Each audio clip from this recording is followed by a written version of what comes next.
Hi, my dear viewers. Welcome to Neuro Classroom. So today we are going to look into decorticate rigidity and decerebrate rigidity, which are two very important phenomena in uh, the neurological conditions. Because this is going to help us in identifying where is the location of the lesion just by observing the patient's body posturing. So otherwise, this is called as decorticate posturing and decerebrate posturing.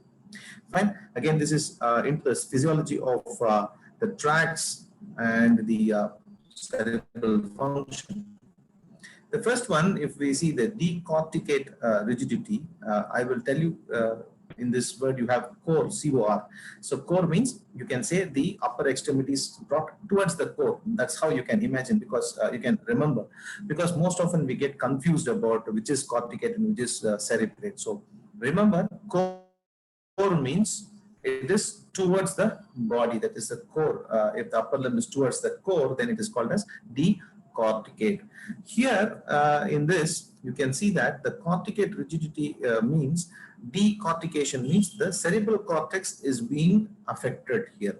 Cerebral cortex may be affected because of various reasons. There may be a hemorrhage or pure cortical lesion. And without the involvement of the subcortical structures. If only the cortex is involved, then the patient will have a classical feature of upper extremity flexed like this and the lower extremity extended. Why this happens? Because we have already seen that the pyramidal tract has a pronounced effect on the flexors of the extremities.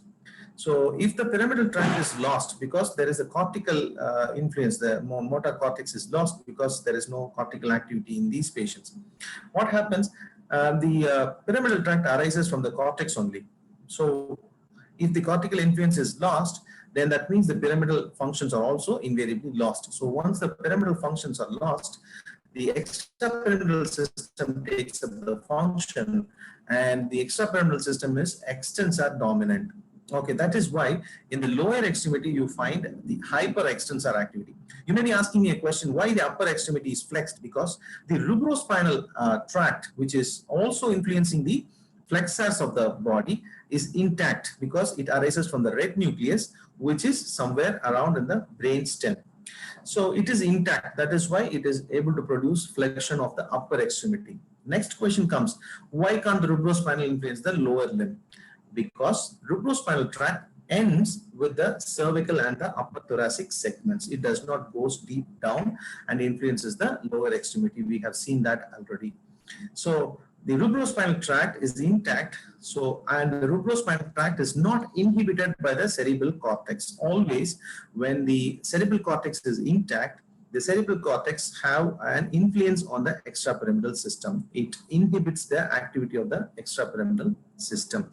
So once the cortex is gone away, these tracts starts producing more activity. Since the rubrospinal tract is active here, it is not affected. The upper extremity goes for flexion. Okay, so this is decorticate rigidity. Here the lesion is in the cerebral cortex. So the next condition is decerebrate rigidity. In decerebrate rigidity, you classically find all the four extremities going for a hyperextension, because the level of lesion here in decerebrate rigidity is at the level of midbrain.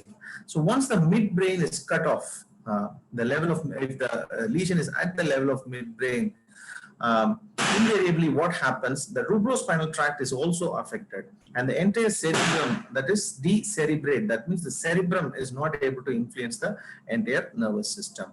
So what happens here, the remaining tracts like your vestibulospinal, reticulospinal and tectospinal tract, which are strongly influencing the extensors of the upper extremity and the lower extremity, are going to be active, and they are going to produce hyperactivity of the extensors.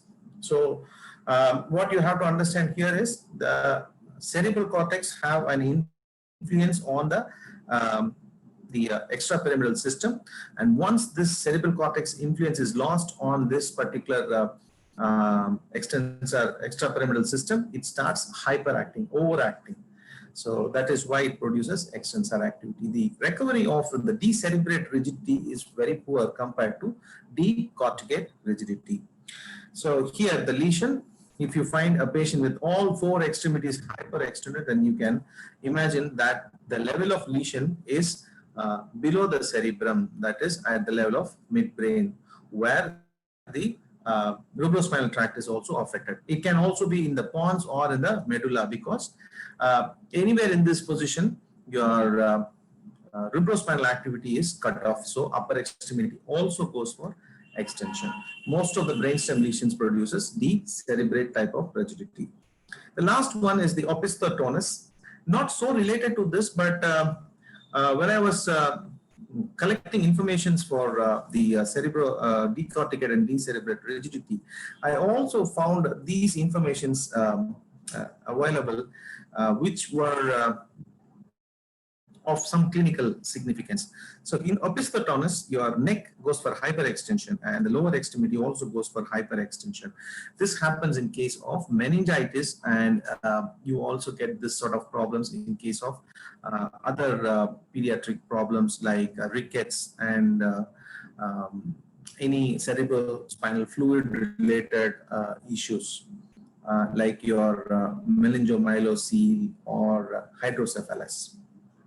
So that's it, my dear friends. Based upon the posture, how you can identify the location of lesion is explicit from this presentation. Thank you.